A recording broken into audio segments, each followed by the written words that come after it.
All right, well, it looks like we have critical mass, so we'll get started. Welcome, everyone. I'm Sue Breikoff, president of the Olmsted Network.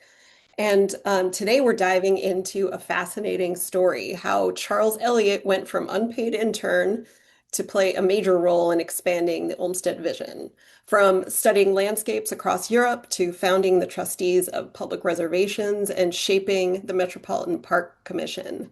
Eliot helped pioneer the early framework for regional parks and conservation. We are thrilled to have Keith Morgan, Emeritus Professor at Boston University and the President of the Library of American Landscape History Board. He's here this evening to share his insights into Eliot's lasting impact. So please join me in welcoming Keith Morgan. Thank you, Sue, and good afternoon or good evening, everyone, depending on what time zone you're in. Um, Recently returned to Boston after a 13-month study tour of Europe, the young Charles Eliot, whom you see on the scene, set up a landscape architecture practice on Park Street in December of 1886.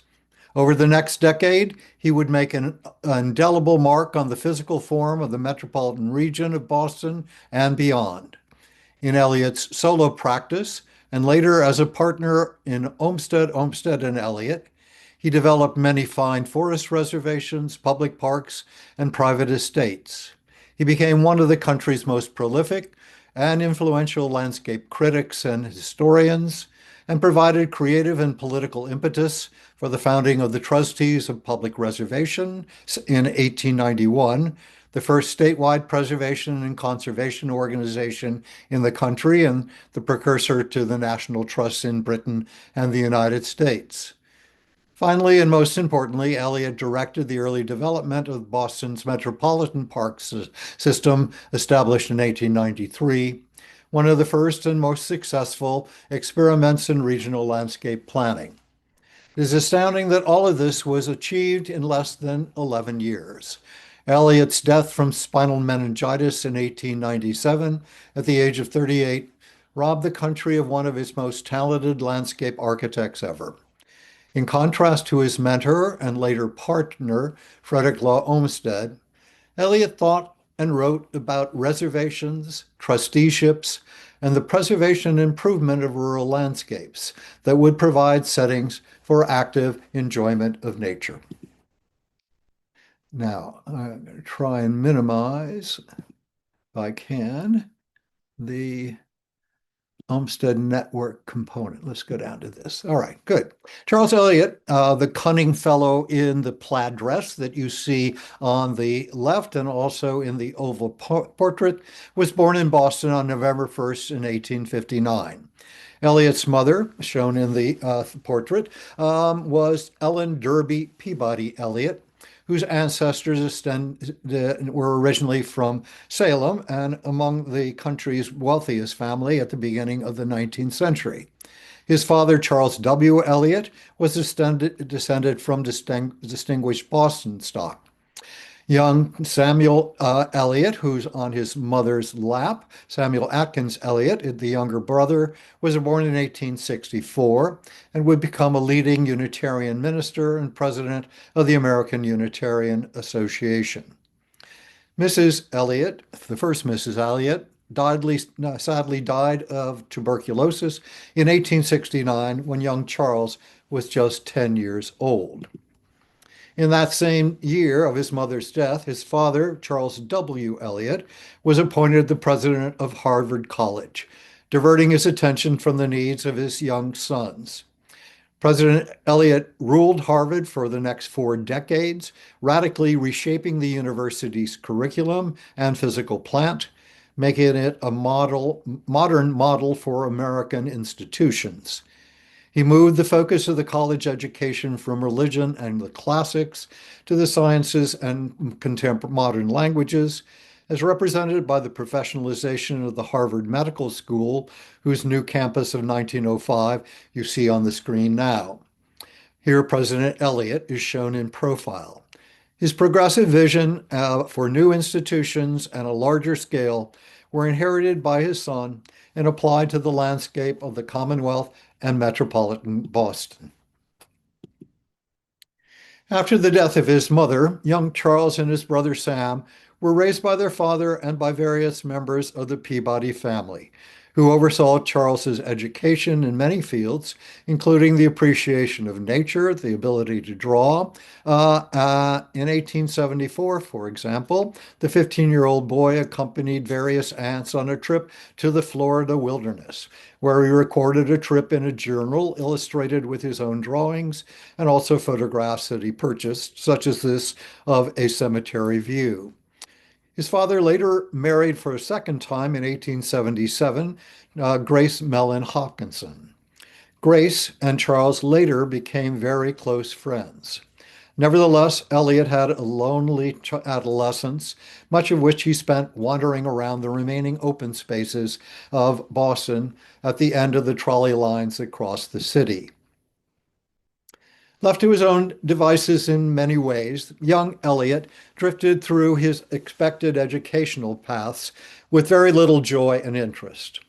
He entered Harvard in 1878, and in the summer of 1880, he organized a group of friends and fellow students that was called the Champlain Society for camping and natural history exploration on Mount Desert Island, as the Eliots call it, in Maine. Here you see the boys camped on Mount Desert Island, and the Eliot's summer home was nearby. The boys spent the 2 summers recording the flora and fauna of the island, much of which they later published. The sketch shows the above sketch shows a view from Camp Sunshine in July of 1877, drawn by Eliot. And below is a photograph of a tent with several of the members of the Champlain Society out front. And on the left is a view of Charles Eliot at that time.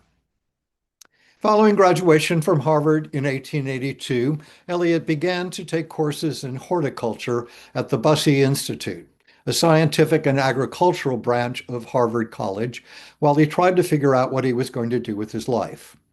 In 1883, he became the first unpaid intern at Fairstead, the Olmsted office that had been moved from New York City to Brookline, Massachusetts that year. Eliot's uncle, the architect Robert Swain Peabody, introduced Eliot to Olmsted. Eliot spent 2 years there working with FLO Sr. and John Charles Olmsted. As you all know, Fairstead was the only laboratory for the training in landscape architecture as a profession at that time. He followed Fred Sr. around to his various projects, helping with making drawings and writing reports. One example of Eliot's work as an intern was to draw the plan for the road system in the Arnold Arboretum that you see in the lower right corner, a new component of the Boston Park system that Fred Sr. was overseeing, a component controlled by Harvard College under the direction of Charles Sprague Sargent. And the later photograph of the interns at Fairstead appears on the left. After 2 years with Olmsted, Eliot set out on a further self-education. First, with a multiple-month tour of designed and natural landscapes along the eastern seaboard of the United States, and then a tour of English and European sites for more than a year. He started his 13-month tour in London, where he spent the dreary first winter reading all that he could in English, French, and German on the history of his chosen profession in the reading room of the British Museum. There you see the wonderful old reading room of the British Museum and the view of the exterior building designed by Robert Smirke in 1823. Typical of his careful record keeping, the Graduate School of Design at Harvard now still has all of the call slips for the various books that he read during the time he was in London. I had the good fortune to spend a year in London myself, and I spent part of that trying to use the call slip on exactly the same day as Eliot to read a copy of the book at the British Museum Library. Academics are crazy people. Through introductions provided by his father and by Olmsted to academics, landscape practitioners, and politicians, Eliot learned much outside of the library during these months. His contacts included Oxford historian and Member of Parliament James Bryce, from whom Eliot learned much about the legislative efforts to preserve landscapes in Britain, especially the Access to Scottish Mountains Bill that Bryce was the author of. And there you see Bryce, an active mountaineer in the lower left corner. Eliot attended a meeting on Hampstead Heath to hear Shaw Lefevre, an advocate for the preservation of that forest preserve, speak. And there you have in the upper left a drawing of that meeting. And he traveled up to the Lake District to meet Canon Rounsley, the secretary of the Lakeland Preservation Society that was then fighting the inclusion of railroads and efforts to create urban reservoirs out of the mountain lakes, such as Lake Thirlmere that you see in the right photograph. The vicarage of Canon Rounsley at Keswick is in the center of the bottom of these illustrations. He also interspersed this time in London, with tours across the continent of Europe, as far east as Russia and as far south as the northern tier of Italy. Throughout, he recorded in his diary and in sketchbooks his observations on natural places and designed landscapes, as shown in these sample pages from his sketchbooks that are now at the Loeb Library of the Graduate School of Design. At the top, you see plans for and profiles of terraces in the Tuileries Gardens in Paris, and a panorama of the Lac d'Osmanil in the Bois de Vincennes in 1886. And below, sketches of the coastline and river valley of the Riviera de Puente de Portofino in Italy, in a view of the town and castle nestling into the mountainous terrain. By far the most important of the great many sites he visited was the park at Bad Muskau on what is now the German-Polish border.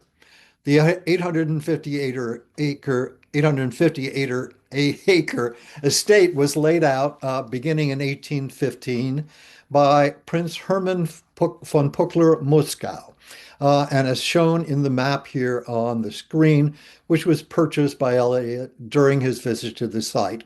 It shows the river valley, the village, and the Schloss. This valley landscape was a true love of Prince Muskau's life, one that he eventually had to sell to recover from the debts he incurred in developing the property. As the legend on the plan explains, the prince improved all elements of the landscape. Now I'd like to read a quotation from an article Eliot later published on this important site. At Muskau, the village is surrounded by a park, the Schloss standing close to the village near the river Nisa. My walk was long and most interesting. This is a landscape gardening on a grand scale, and the resulting scenery is extremely lovely. Although altogether it is the most remarkable and lovable park I have seen on the continent. His park is probably the finest work of landscape gardening on a large scale that this century has seen carried out in Europe. It is a work that makes one proud of the profession. For here was a river valley in great part barren, but now one of the loveliest vales on earth. These are further views of that park and a further quotation from Eliot's article. The park teaches the same lessons and under the conditions closely resembling those of the Middle States of the United States. Indeed, American trees, shrubs, and herbaceous plants are very numerous in this noble park. It is next to impossible to find an American park in which these things have been planted so freely. We find Puckler intent upon including in one great landscape scheme his Schloss, his village, his alum works, and all the slopes and levels that enclose them, intent upon evolving out of a confused natural situation a composition in which all that is fundamentally characteristic of scenery, history, and industry should be united. And here you see the open meadow view and a view of the alum factory in the foreground and the Schloss in the middle distance, both taken by Eliot, and a photograph of my own during a conference at that site a few years ago. The article on Muskau that he eventually published after his return to the United States is only one of a great many that he wrote. After sharing observations and a bibliography of foundational books on landscape architecture for his fellow Americans upon his return, a bibliography that includes multiple languages, he then wrote 6 articles in 1889 on American country estates of the late 18th and early 19th centuries, perhaps the earliest example of writing of American landscape history. 3 of these estates were in the Boston neighborhoods, and 3 of them in the Hudson River Valley. Here you see a plan that Eliot sketched for the Vale, the estate of the Lyman family in Waltham, Massachusetts, developed in the early 19th century, showing its component parts in a crafted river valley, somewhat in the manner of what he describes in his article on Bad Muskau that will be published in 1891. While traveling abroad, Eliot had written to Olmsted and to other members of the office, and he received very elaborate praise from Olmsted about his work. Once established in Boston, Eliot became one of the frequent contributors to a new journal conducted by Charles Sprague Sargent, the first director of the Arnold Arboretum, with the assistance of his Brookline neighbor, Olmsted. Garden and Forest, as the journal was called, appeared for nearly a decade from 1888 to 1897. Marianna van Rensselaer was the most prolific contributor to this journal, although members of the Olmsted office, and especially Charles Eliot, used it frequently as a vehicle for their ideas. Eliot himself contributed 21 articles.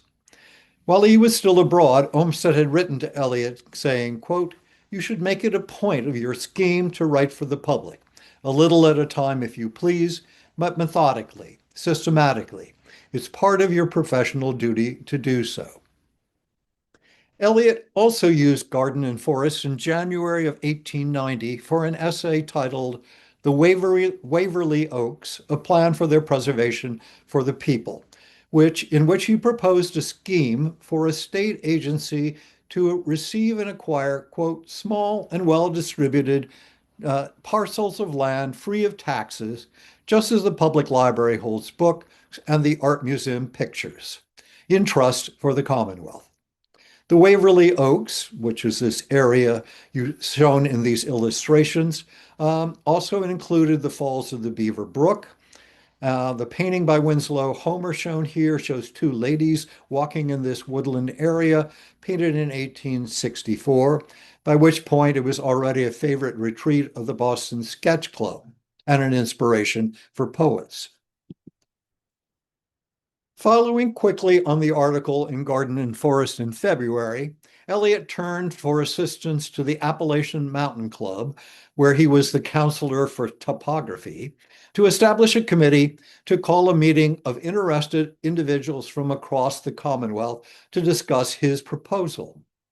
The image here on the screen is a composite of objects from the Appalachian Mountain Club and Trustees of Public Reservation archives that document the course of this idea through those 2 organizations. Following this meeting, Eliot relentlessly campaigning led to the establishment of one of his first goals. In the following year, in 1891, the Trustees of Public Reservation was established by the Massachusetts legislature as a statewide private sector corporation that would become a model for others in the field of land conservation and historic preservation. Notably, first, the National Trust for Places of Interest and Natural Beauty in Great Britain a few years later in 1895, and ultimately the National Trust for Historic Preservation in the United States in 1949. But Eliot was not done, nor was he satisfied. His original concern had been for the disappearance of open landscape in the area of Greater Boston. He realized that the trustees was not going to be able to proceed quickly enough to address his concerns. So just as he used the Appalachian Mountain Club to launch the trustees, He next used the trustees' membership as a base to lobby for a public sector agency that became the Boston Metropolitan Park Commission to address the needs of, quote, all the Boston towns, to use Eliot's term, to work in concert to achieve large goals. Interestingly, it was one of the early gifts to the trustees, the Virginia Woods, in which what would become later the Middlesex Fells Reservation of the Metropolitan Park Commission, which was deeded by the trustees to the MPC. Similarly, the Waverly Oaks that had inspired the trustees became one of the first reservations acquired by the Metropolitan Park Commission. The story here is one of interlocking efforts of the Appalachian Mountain Club, the trustees, and the Metropolitan Park Commission, with Charles Eliot as the connective tissue. Eliot was joined in this effort by many other progressive thinkers. Importantly, the Malden-based journalist Sylvester Baxter, seen here in a low-relief portrait by the sculptor Bella Pratt, shared Eliot's enthusiasm for German regional forest planning, about which Baxter had begun to write in the Boston papers. Others, like Eleazar Wright, a Boston businessman, who after a visit to England in the late 1840s, began to write newspaper articles encouraging more parkland development. He put his finances behind his work, buying a farmland near Spot Pond in Medford, Massachusetts, a photograph of which you see in the bottom left there, that would become another key piece of the Middlesex Fells, a reservation of the Metropolitan Park system. Just as with his father's reforms at Harvard, this was an era of large-scale regional planning. The Metropolitan Sewage Board, established in 1889, is shown in the map there in the upper left. And 2 years later, in 1895, the Metropolitan Water Commission was established. Eliot's plan for this Metropolitan Park system included 5 key components. 1, space on the ocean front. 2, as much as possible, the shores and islands of the bay. You see in the center bottom a schema of the Massachusetts Bay and the Boston Harbor, which Eliot has in his target there. Number 3, a course of larger tidal estuaries above their commercial usefulness. And there are 3 that pour into Boston Harbor. 4, 2 or 3 large areas of wild nature, and 5, numerous small squares in the dense populations. I'm using Eliot's words throughout. The maps on the left-hand side of your image there show the parkland that existed before Eliot began his work with the Metropolitan Park System at the top, and what had been achieved by 1902 in the explosion of new parklands there at the bottom. The legislation for the creation of the metropolitan parks also urged the development of open courtyards in the center of tenement neighborhoods, as shown by the illustration put into the legislation of a tenement district in Liverpool, England, in the upper right, and then a proposal for a development or redevelopment of tenements in the district of the South End of Boston, one of the most densely inhabited areas, especially were immigrant populations at the time of this proposal. The bottom right corner is one of those urban squares that Eliot also talks about. This happens to be the Copp's Hill Terrace that Eliot himself developed in 1893. Having joined with the Olmsted office in the firm of Olmsted and Eliot in 1893, Eliot went to work to identify and to study land appropriate for the new commission to acquire. His assistant in the office, Arthur A. Shercliffe, used an age-old method of representing both current conditions and the future possible improvement, in this case, by eliminating the trees that clogged a notch in the Middlesex Fells. This is using a concept, as I'm sure many of you realize, that Humphrey Repton used in the early 19th century in his red books in England. The map in the upper left corner is one field map that Eliot carried out into the area called the Middlesex Fells. And on that is mapped out both the natural collections that he found, the trees, and the sites of existing buildings and even the cellar holes of buildings that had long since been demolished. So he very deeply, very carefully studied all of the reservations to be acquired. The most fully realized projects of Eliot's short career was the redevelopment of Revere Beach in Revere, Massachusetts, which became the nation's first public ocean bathing beach when acquired by the Metropolitan Park Commission. And this was seen by Eliot as something that was directly relevant for the needs of working class families in Boston, in Greater Boston, who, unlike his own family, could not sail away on their yacht to a summer on Mount Desert Island. He took the beach, which had previously been owned by private property owners, and seized it through eminent domain, and eliminated the dance halls and saloons that required you to pay in order to get access to the beach, replacing them and also the railroad that clung to the shore of the beach, moving it farther back to provide a broad esplanade with occasional covered pavilions and buildings for the park police and for changing and for restrooms, all the facilities needing to make this wonderful landscape available to the Boston public.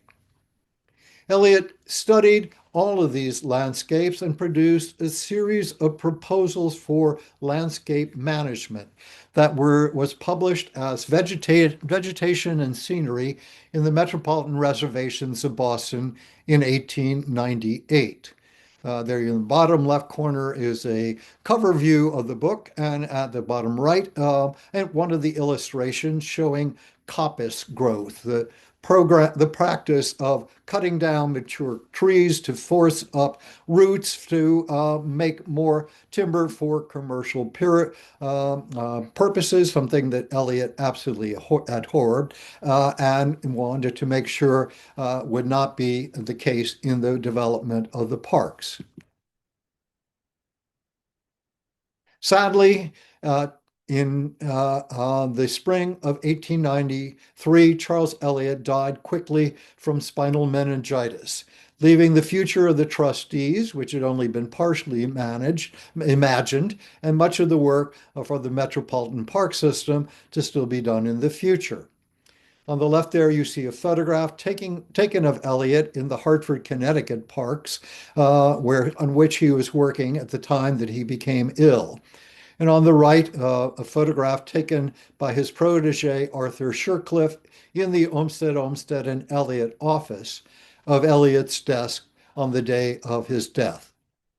His father, President Charles Eliot of Harvard, would attempt to carry on the legacy of his son, pushing for the preservation of much of Mount Desert Island in Maine, and publishing anonymously in 1902 a book titled Charles Eliot, Landscape Architect, a biography of his son, and a compilation of the son's writings from his tours in Europe and all of the articles and reports that he produced during his immensely consequential, although sadly short career.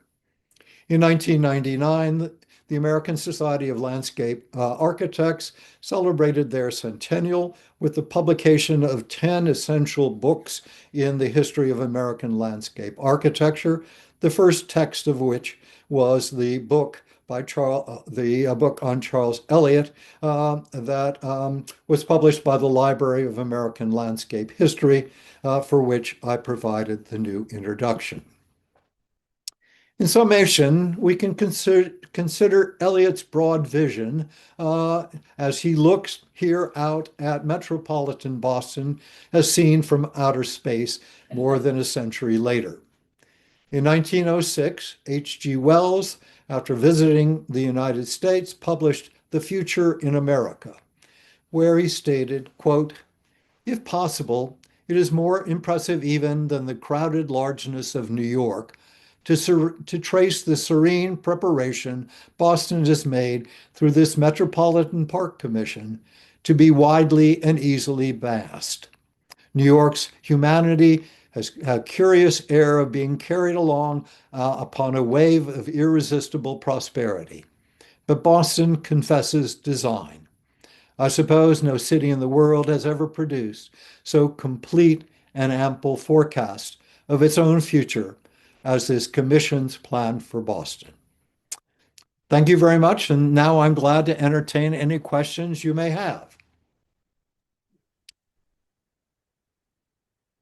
All right, as we have a couple of early questions, and while everybody else is adding theirs in, we can head to these. So, given all of the focus on immigration at the moment, and knowing that Boston was one of the cities receiving many new immigrants in the late 19th century, did Charles Eliot have the conditions of the immigrants in mind in developing his scheme for metropolitan Boston? One of the joys of working on Charles Eliot is that there's a very rich record, both visual and written record of his life and of his thoughts. He was an avid correspondent, so that there's letters to back and forth to members of his family, to his close personal friends, and to his professional correspondents, professional colleagues back at Fairstead. And many of those letters, he talks about his concern for the dense population of the urban core. He opines on the problems of their living conditions and is eager to provide opportunities for them to escape the congestion of the center city, to move out not only to the municipal park system that Olmsted had designed, but out to the larger network of the metropolitan parks. And you can see in this aerial view of Boston, Revere Beach up here at the top, which was a fairly easy trolley ride from sections of the city up to that area, the harbor islands and other beaches. He was eager for them to be able to get out into the woodland reservations that also surround the territory, such as the Blue Hills down here at the bottom or the Middlesex Fells up here at the top. So he had very much the problems of the urban poor and the working class in mind as he developed his scheme for both the Metropolitan Park System and ultimately also for the Trustees of Reservation. Great. Okay. We have a question from Catherine. When did Eliot meet with Octavia Butler in Britain?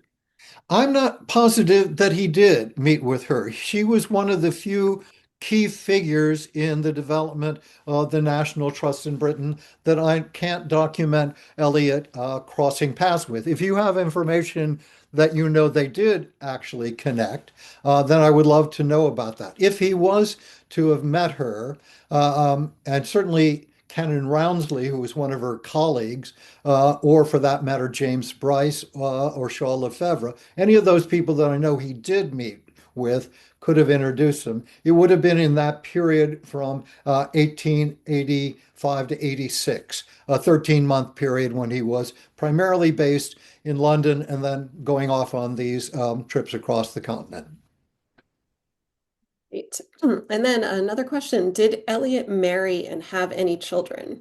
Yes, Eliot did marry, and he had four daughters, and there are Eliot descendants, and I'm deeply in debt to Alec Goryansky here in Boston, one of his grandsons, who was a very careful archivist and custodian for at least part of the Eliot archive.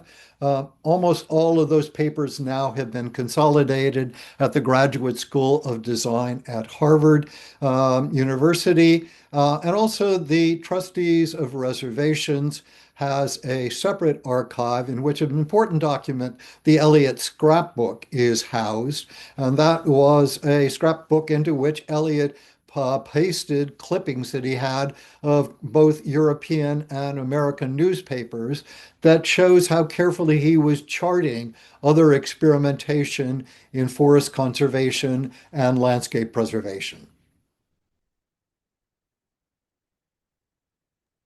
All right, and a question from Richard. What would you consider his greatest design achievement? I think you have to consider Revere Beach his greatest design in achievement because he was nipped in the bud, essentially, and didn't have an opportunity to create other major landscapes, at least for the Metropolitan Park Commission. There are a whole range of other things that he did for the Cambridge Park Commission, for example, where he was working before he rejoined the Olmsted firm or joined the Olmsted firm as a partner so that the preservation of the Charles River watershed was something he was already working on in areas such as the Memorial and Storrow Drive components, especially Storrow Drive side of the river, which I visit on a regular basis, so I'm very fond of that.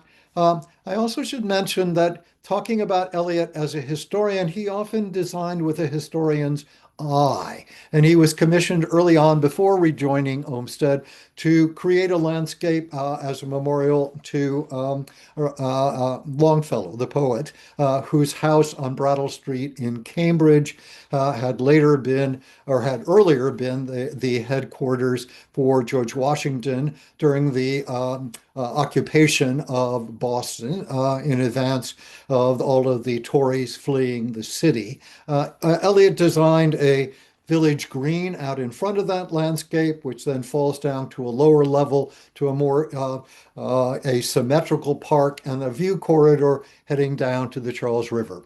That's also one of my favorite landscapes that I'm able to visit on a regular basis that Eliot designed. Right. Did he participate? Daniel is asking, did he participate in the design of the Emerald Necklace? He was on the staff of the on the staff, obviously at Fairstead as an intern to work on components such as the example of the Arnold Arboretum. And then after he rejoined the Olmsted office in 1893, there were still th activities happening in the park. I think I neglected to read a quotation I intended to insert, which was a letter that Frederick Law Olmsted Sr. writes to the members of the firm soon after Eliot had joined. Excuse me, I'm old. If I'm repeating myself, I apologize. But Olmsted said that uh, the work on the Muddy River, the Middlesex Fells, the beaches, the river estuaries, and the islands are things of great importance in our profession. Like Central Park, they will be the things that will date that will date from a period of exceptional expansion in American landscape architecture. In that list that Fred Olmsted mentions, every one of the projects except the first, the Muddy River, which is part of the Boston Municipal Park system, were projects that Eliot brought back into the firm when he joined it in 1893. Right. It bears repeating, even if it was already mentioned. I'm I'm sorry. afraid. Okay. Tom Payne wants to know what other cities followed Eliot's notion of a scale metropolitan park system. Hi, Tom. Good to hear from you. I'm not sure I can give you a coherent list of which cities do. There is a park metropolitan park system developed in New Jersey early on that I think is in part inspired, but Eliot himself did not work on regional park systems such as the Metropolitan Commission elsewhere. But he did obviously work on parks in other cities all across the country, including the Hartford parks where he was taken ill and where he died a few days later. He was working on parks for the railroad as far west as Colorado. So he really, through Olmsted's network, he was working on parks all across the country as well. Okay, now a question from Julia O'Brien. I Oh, worked, Julia, hello. Hi. it's Old Home Week. I hope I didn't have too many lies embedded in this presentation, Julia. All right. Well, Julia says, I worked at the MDC planning office for many years, and we tried hard but failed to imprint the system into the communal mind. It is seen as a series of individual spaces rather than a system. Do you have any sense of why this is? It was a problem. And I remember going to a meeting at Revere Beach where our Senator Markey at that point was wanting to hive off Revere Beach and turn it into an element of the national park system. And I became really quite livid and said, you're destroying one of the most impressive concepts, not only in the history of Boston landscape architecture, but of American landscape architecture by not understanding that in that case, Revere Beach was part of this comprehensive schema that Eliot had produced, and of which we all should be very proud. Liz Hickson, what do you posit influenced Eliot to become such a systems thinker or to design with consideration for such large ecological areas? I would say Daddy and Prince Puckler, whom, of course, he never personally met. But I was really struck in reading Eliot's archive by just how really complete he felt Puckler had hit the ideal solution to understanding the landscape and what the landscape can be and achieve. He at one point, Eliot gave a lecture to an agricultural association in New York State, in which he defined the landscape as everything that is seen by man on the face of the earth. That's really what Puckler was trying to improve and facilitate. And in a way, that's exactly what Eliot was trying to do through the Metropolitan Park Commission and also the Trustees of Reservations. I should mention, and I don't think I said this, that both of those organizations now control massive amounts of land. There have not been that many new additions to the Metropolitan Park system recently, but the Trustees of Reservations still very actively is acquiring new lands across the Commonwealth. All right, Abigail Rainick, Richard, what book slash reading should we start with if we want to read Eliot's writings? Well, if you can get a copy of Charles Eliot, Landscape Architect, I would encourage you to start there. It's a quite fat book. I don't know whether you all can see me, but that's the scale of it and the depth of it. So you not only have Father Eliot providing a biographical context, but you have this enormous archive of all of the articles and reports and the correspondence that Eliot generated throughout his all too short life. All right, And you Richard. get a chance to read my introduction. If you happen to get the Library of American Landscape History, a copy, which are hard to find on the ground. Both books are hard to find these days. Okay, Richard Leary wants to know, did his ideas or emphasis diverge from Olmsted's in any way? Yes, I think they did. And actually, during the period of time when Eliot returned to the United States from Europe, and even actually while Eliot was still traveling in Europe and corresponding with Olmsted, Olmsted tried to entice him to rejoin the field, rejoin his firm. And both Eliot and his father discussed this in letters. And Daddy said, I think you ought to go out on your own. I think you have ideas that you want to implement. And if you go to work for Olmsted, you'll just become part of that vision. And I think you have other ideas. So Eliot resisted and turned down an invitation to join the office. At a later point, he proposed to Olmsted when he realized that Fred Sr. was getting old and his health was fading, that several young men, Codman, as well as Eliot, and John Charles Olmsted should become the real workhorses of the firm, and Olmsted Sr. should be just the sort of figurehead, and very soon he'll be needing to retire for health purposes, as you all know. I'm sorry, I may have lost track of the question in my diatribe there. think you covered some good stuff. Okay. I'm going to go with it.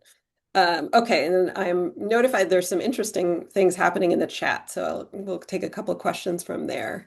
There's been a long-standing controversy as to whether Eliot's ideas concerning developing absorptive landscapes around water courses, especially in urban areas as a safeguard against flooding, were originally from Frederick Law Olmsted. What has your depth of research indicated?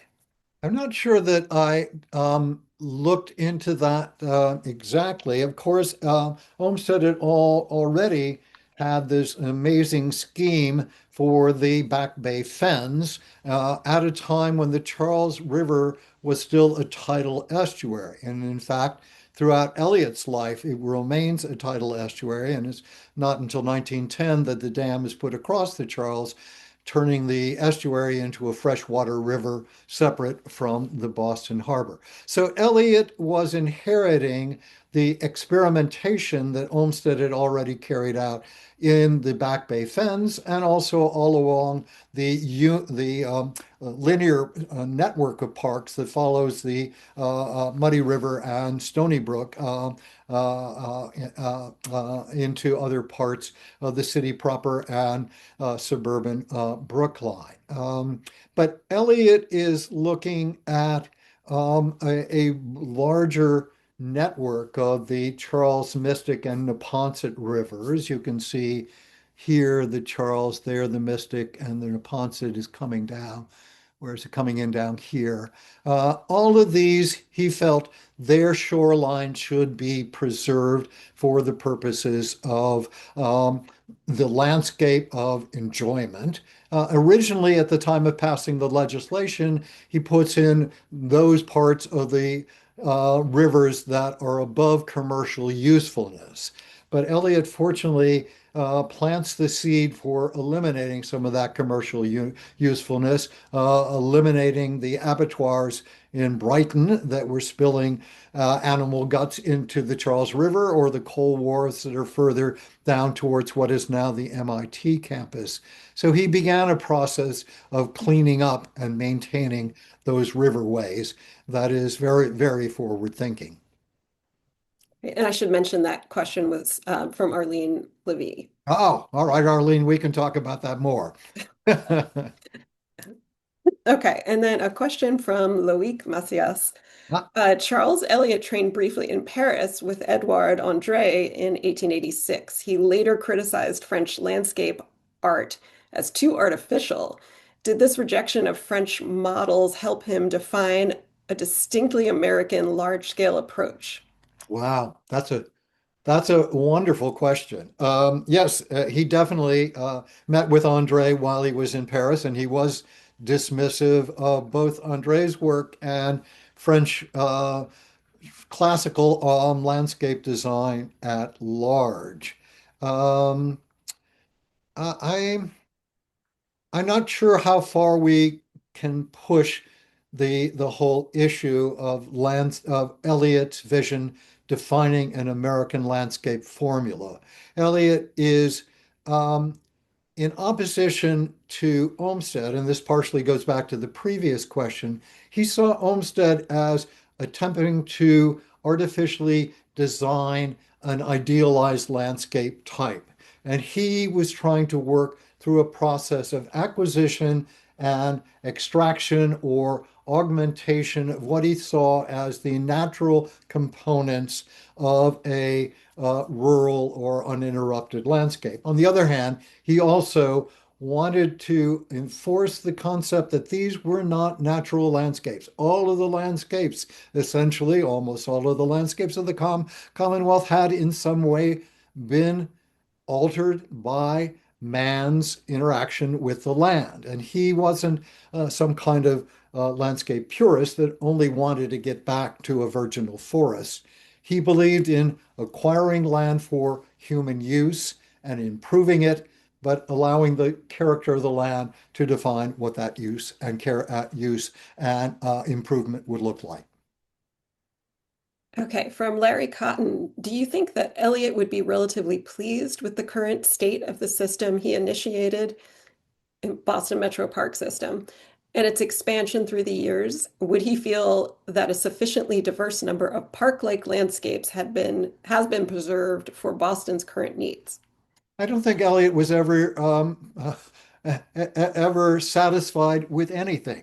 Another part of this story that I probably should mention is that Eliot's nephew, Charles W. Eliot II, the son of his brother Sam Eliot, was basically told by his grandfather at his birth that he was going to become a landscape architect and that he was to take on the mantle of his uncle who had died so prematurely. And of course, Charles W. Eliot II is responsible for the Bay Path Network, an even larger circuit of connective parklands that is out a further notch in the Boston Basin, or well beyond the Boston Basin, from what Charles Eliot, our subject tonight, was doing.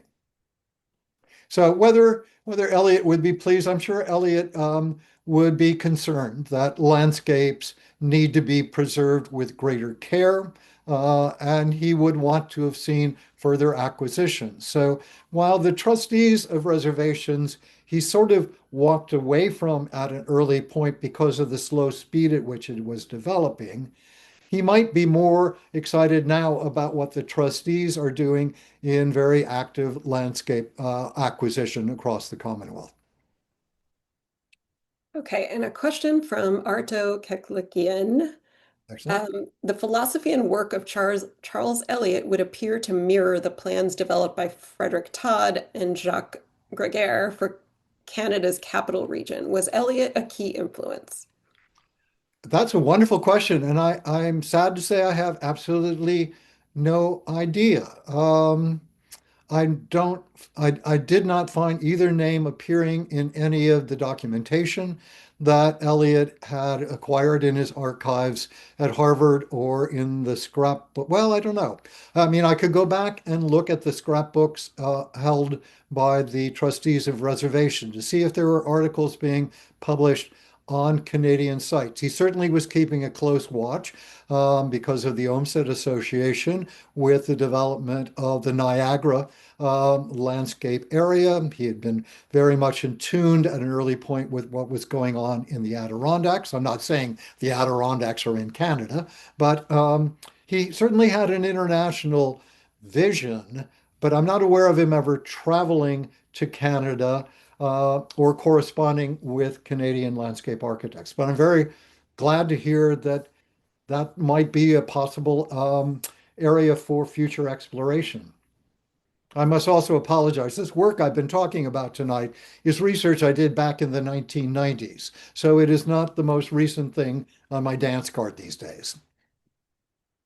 Okay, and I think this is our last question from Tom Payne. Which of his Boston Metropolitan Parkways has stood up best over the decades, maintaining his vision the best?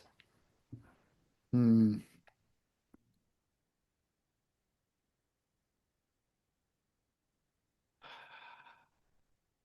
Um,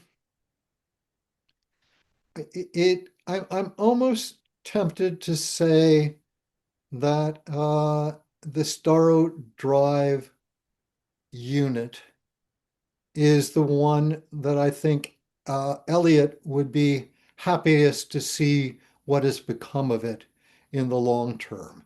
So that may not be the kind of parkways you're thinking of, Tom, and we could talk about that more widely off camera.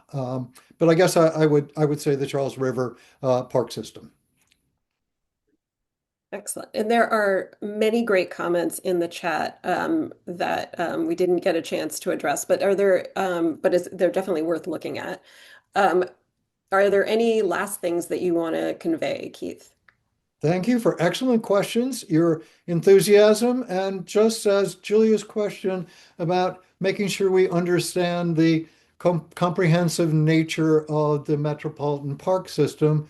Just remember that not every member of the Olmsted firm, every partner in the Olmsted firm had a name that began with the letter O. Fantastic. Okay. Well, it was very clear to me that you are dedicated to Charles Eliot's legacy, even if the research was decades ago, and just really appreciate you sharing your thoughtful scholarship with everyone. Um, It's been and fun to get back involved. yeah, fantastic. Thank you again. Thanks for the Um, invitation. So yes, a big virtual round of applause for Keith Morgan and a fantastic presentation. But thank you all for your fantastic questions and comments and for being part of this conversation this evening. We hope that you will attend our future programming, which we will be announcing soon for 2026.